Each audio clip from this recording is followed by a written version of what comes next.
Hey everybody, this is Matthew Poes of Poes Acoustics, and I've changed rooms. I'm with my Yes. friend Alex Evans from Atlanta Home Theater and Luxury Distribution. You just said that to me. That was a good line, though. Actually, I think so. Yeah, I'm used to seeing you on video in your room, Yep. so I figured we'd change it up a little bit this time. Yeah. And your room's a little better than mine. I'll be honest with you. You have one of the best home theater rooms that I've actually been in. And Well, thank I you. had the honor of getting to jump in and help design this room. I cannot take credit for this room, though. You and your team actually picked all the equipment that's in here. You guys came up with the interior design. You had Thomas, who works for you, who is an amazing tech. Did all the fabric in here, the lighting. It looks really cool. We'll throw in some pictures and video of that as well.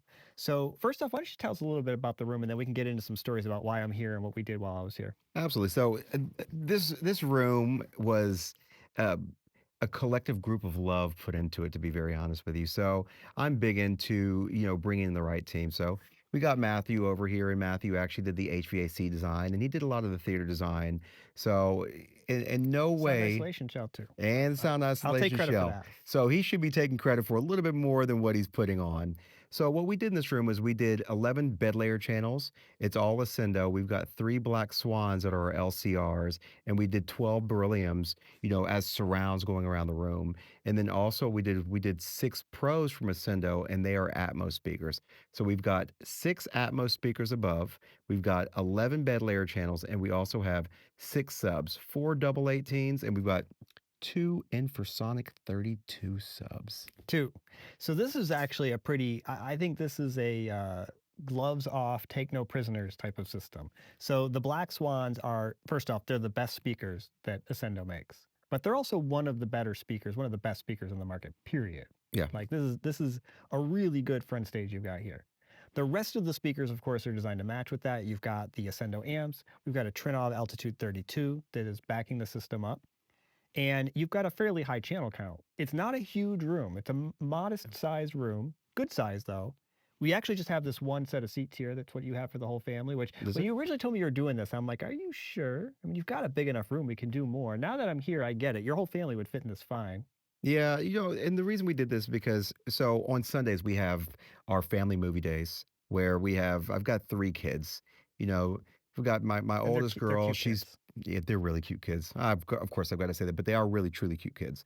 Oldest is 9. I've got a 7 and 3-year-old. So we just all pile on. Typically it's me and the boys. We're Matthew sitting on this couch, and my wife and my daughter, they're over on this couch, and we're eating popcorn, we're having nerds and all types of stuff. And if you could actually see the floor right now, you would see it's kind of speckled with a whole bunch of different colors. That's nerds from the other day, because we just got It's back home and it's figured, hey, why not do a movie day outside of Sunday? I look, my house has things like that too. I have hard floor, so if I had that, I'd actually have to vacuum that right away. But I get it. No, we have things like that. I actually feel like I have to take my home theater chairs apart about once a week just to clean the whatever it is they chose to eat in them that day. So, okay, so really awesome system, very well done. When my team came in, what we really did, and that's part of the partnership that I have with Atlanta Home Theater now, is that we brought in engineering skills that your team didn't have. So we basically complemented you guys. You have a huge amount of skills and capabilities in one area. We brought in some other skills. So we came in and we did the sound isolation shell design for this. We did lay out the speakers, although we largely kept what you guys were doing. We just did Yeah. it based on our approach. And then we worked closely with your team to pull this together. And then one of the things I wanted to do was figure out how good a job did we do. So I came back here and we decided to measure the noise floor, in part because I was looking for really quiet rooms. I also want to be able to say to you, Yeah. Alex, what can we do together? What are we capable of achieving? Because I don't really know until you measure it. Of It really only course. takes you so far. I'd love to tell you guys I can predict, but I think anybody who claims they can predict exactly how a room's going to come out is lying. We want to come close, obviously, and we're good at doing that, but this is another level. So, your room, anybody who's ever seen the so Keith Yates did this in a room, the way that you measure really, really low noise floor. So this was done in one of Keith's rooms, and it was also done in the Microsoft anechoic chamber. When room noise floors get too low, mics themselves become noisier than the room. And it becomes impossible to measure the noise floor of a room using just a low noise mic. So what you can actually do is use 2 mics and they're nose to nose with each other. And when you do that, you can use an FFT technique that allows you to do something like cross correlation averaging, where what you're doing is you're averaging, first off, you're cross correlating the noises. And there's normally the noises are all mixed together, but there's two sources of noises. You've got all the electronic noise in the equipment itself, the microphones, the preamp, the Yeah. computer. And then the other area of noise is the room noise. And the only noise we care about is the room noise. So we want to get rid of all that other noise. So this cross correlation technique allows you to look at that. Any noise that's coherent, that's the room noise, you keep. Any noise that's incoherent, that's just random noise, that's the electronic noise, you can basically get rid of a big portion of it. You can't completely eliminate it, but you can reduce it by just averaging this more and more over time so it becomes more obvious what is room noise and what is not. So we did that in your room using two 1-inch matched microphones and this special technique. We actually did it probably 10 times just to confirm everything made sense. So we did it originally with you and I together. Now, partly I just wanted to show you this technique because it's kind of cool. Yeah, it was a cool technique. Yeah. This is the weird things I nerd out on.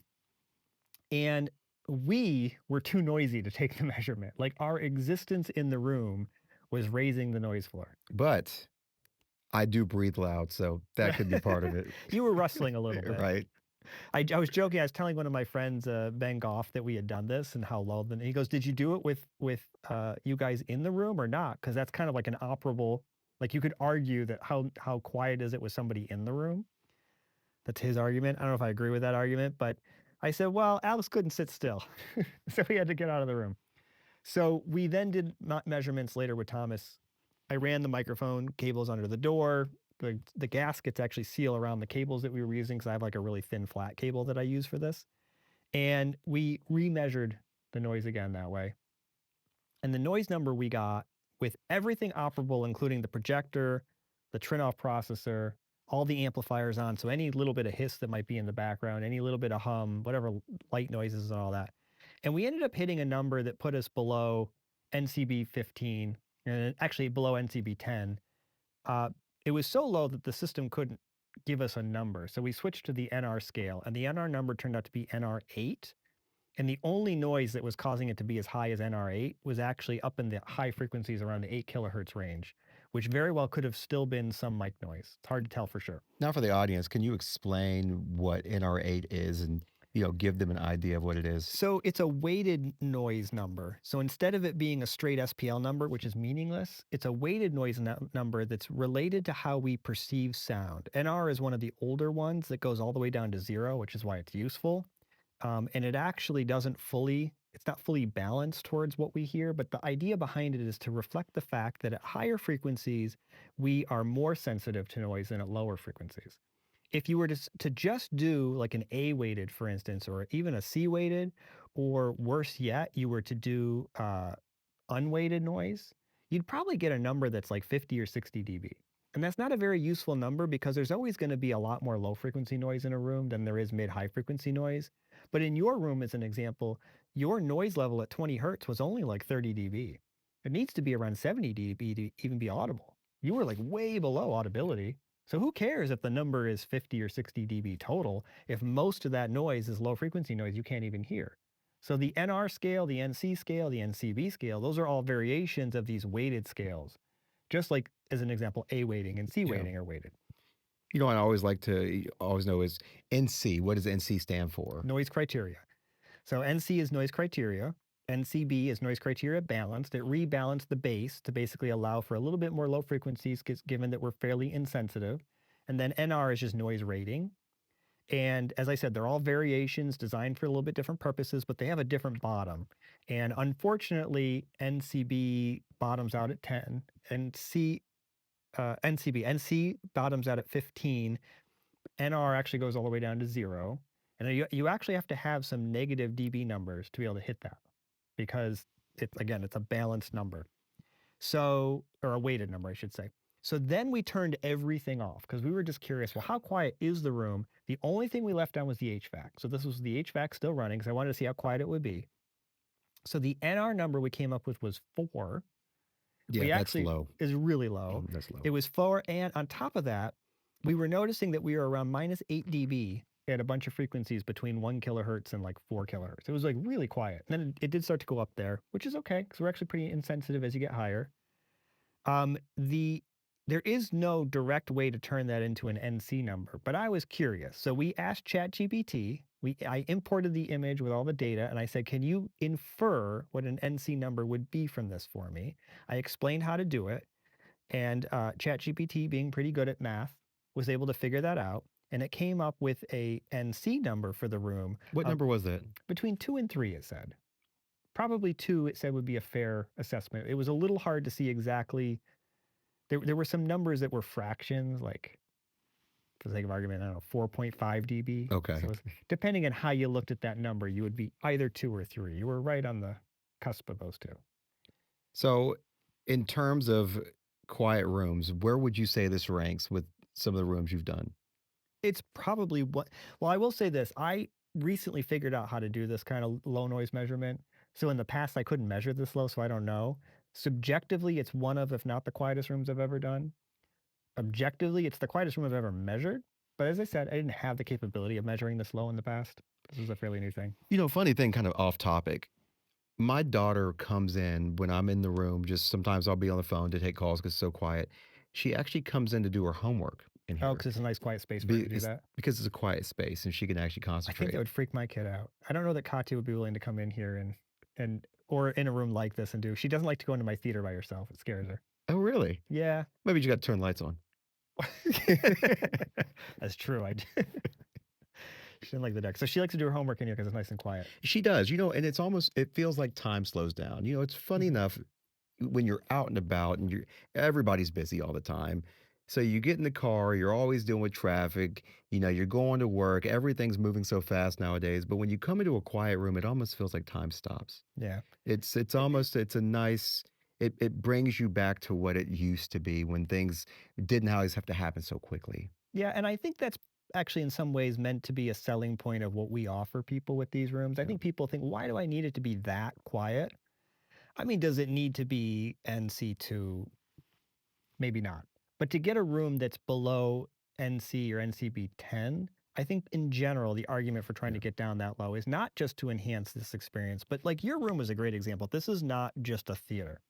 It's actually a very comfortable, loungy space to be in. We've been sitting here. We did have movies ongoing, but I think we actually are mostly just talking. Yeah. It was just a comfortable space to have a conversation. Well, I mean, we discussed this the other day with Michelle Boyd, designer from HGTV. Typically, people are And close friend of ours. very close friend. Typically, people are in the kitchen, and that's where they congregate. Yep. But what if we could build out spaces where you could congregate more often and be even more comfortable? Yeah, I think he said competing with the kitchen. Is that what he was calling it? That's exactly what he said. Yeah, I mean, I think people maybe don't understand that. Well, from a design standpoint, kitchens are often now designed because of the open concept nature of homes to be the primary congregation space. So people like Michelle have to design them to be a good place to congregate around. But what if that isn't the only space we design Yeah. to be the congregation space? What if the media room, the living room, outdoors actually could be a place that competes with the kitchen? I think it's one of the reasons why people are putting kitchens outside, is because that's become one of the new congregation spaces. I agree. And, a lot of times when people build rooms like this, they feel very disjointed from the home. Yeah. Because it feels like, well, that's the theater space, but then everything else in the home. And when designing this room and some of the rooms that we like to design, I know you're the same way, we like to keep constant continuity throughout Yes. every space. So Yep. it doesn't feel like there's anything that's detached, and it's not a space where it feels so dedicated. All you're doing is coming to watch movies. Yeah. Funny enough, that's not all we do. That's only half of what we do. It just so happens that one of the benefits is that you can watch movies in the room. Mhm. But the fact that it's so quiet, it's peaceful, you know. And in today's world, there's so much activity. It's nice to be able to sit back and say, I can gather my thoughts. Yeah, no, I think that makes a lot of sense. Well, and I think you've built a room that does a really good job of showing how a space can be multi-use, can be comfortable. Most of what you do, actually, I would say, they are by technical capabilities dedicated home theaters, but by appearance, they're not what we call typically a dedicated home theater. You have the full capabilities with your team, and we can design together typical traditional dedicated home Yeah. theaters, but your own, I think, taste and Michelle's taste, and I agree with this, is that these spaces should be multi-use, comfortable, loungy. Let's avoid those traditional lazy boy recliners and actually put in something that is an equally comfortable, if not more, chair, but actually has a different look. You've mentioned before the need to make sure that when we're putting in high-end chairs, that if we're competing with designer furniture, that it also brings the same level of aesthetic and quality. I agree. I agree. I mean, and here's the thing, everything evolves, every space evolves, and Yep. we want to make sure that in our industry we are evolving with the home. Mhm. We're working with the designer, we're working with the builder, we're working with the architect, and in doing so, we want to be a good partner. So at Atlanta Home Theater, I know you feel the same way at Poes Acoustics, is we're always trying to find a way to make the experience the best for the end user, for the client, because that's who it matters to, and we never want any of the spaces to feel like they don't belong. Which makes a lot of sense to me. All right. Well, Alex, I want to thank you. I'd like to shoot some more videos with you. So I'm going to pause this video so that we can go ahead and shoot some more and our audience can go ahead and watch that. But I want to thank you for being on my channel, for having me in your home. Of You are a course. gracious guest. For people who don't know Alex, we were talking about this earlier. He's one of the sweetest, nicest guys I've ever met. He's Thank you. somebody who we started with a professional relationship. We've become friends. I think we've become friends. Well, we have. Okay. There's no thinking about it. Glad you feel that way. We talk a lot about getting our families together, which is something I very much want to do when we get an opportunity. We've known each other really not that long, about a year now, maybe year and a half. Hasn't even been that long. Maybe not even that long. Yeah. Maybe it's been a year at that. Yeah, maybe about a year. I think we met Yeah. for the first time in person actually at the Trinnov event, whenever that was. So And that was last year. Was that in the fall? something like that. I don't know. For those of you watching who Yeah, know, that's as long as we've actually known each other, and I think we've become close friends since then. And we've been working to work together. That's the way to put it. More and more because we really enjoy working together and we feel that do. we have great chemistry. And as I said, we've become friends. So thank you for having me out here. Thank you for doing this video with me right now. We'll be doing more stuff, and I'll just say to my audience, you're going to see more of us together because we really do feel that we work really well together. We do. We do.